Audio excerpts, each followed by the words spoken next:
Sometimes, you can just feel that a game is special from the moment you first start it up.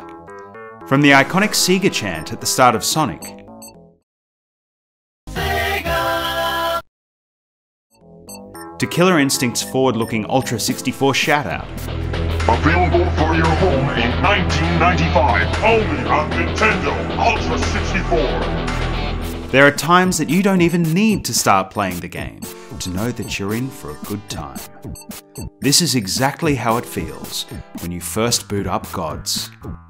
Developed in 1991 by the Bitmap Brothers, Gods continued the developer's streak of high-quality, beautifully presented titles that had started in the previous decade.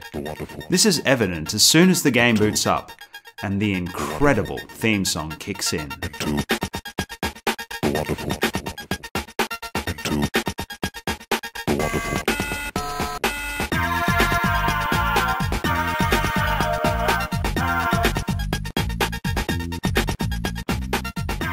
From the Simon Bisley box art to the chunky in-game graphics, the aesthetic of Gods is completely the opposite of the cutesy platformers that had flooded the market. It was a darker, more mature game that evoked an atmosphere along the lines of Conan the Barbarian. This was a breath of fresh air for many players who were looking for something new to sink their teeth into at the time. This is not a game for the faint of heart. Gods is brutal and unforgiving. There are only a few stages, but all of them are huge and multi-layered.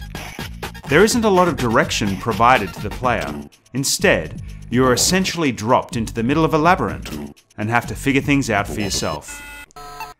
This is made even more difficult by the enemies, who are a constant presence throughout the game. For a game of this era, they are unusually cunning and certainly a thorn in your side consistently as you try to navigate the stages. For this reason, you will need to take advantage of the trader who appears throughout the game. By collecting valuables strewn throughout the levels, you'll be able to purchase better items and weapons. It's a relatively simple mechanic, but it still adds depth to the game beyond most platformers of the era.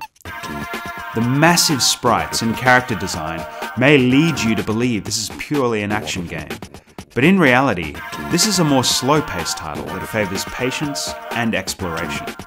The game can teeter on the edge of being frustrating a lot of the time due to the large stages and high difficulty, but the sense of satisfaction you get from making your way through the game is worth it. Gods was released on several platforms over the years. Later releases to systems like the Mega Drive would make slight changes, such as adding background music during the game and speeding things up a bit. There was even a recent remake that made some questionable aesthetic changes. However, it's the iconic Amiga release that started it all, and is the hardware most commonly linked to the game. Gods definitely isn't a game for everyone. If it does click with you though, you will find a well-crafted, supremely satisfying game that is right up there with the best games on the Amiga. The wonderful. Into the wonderful.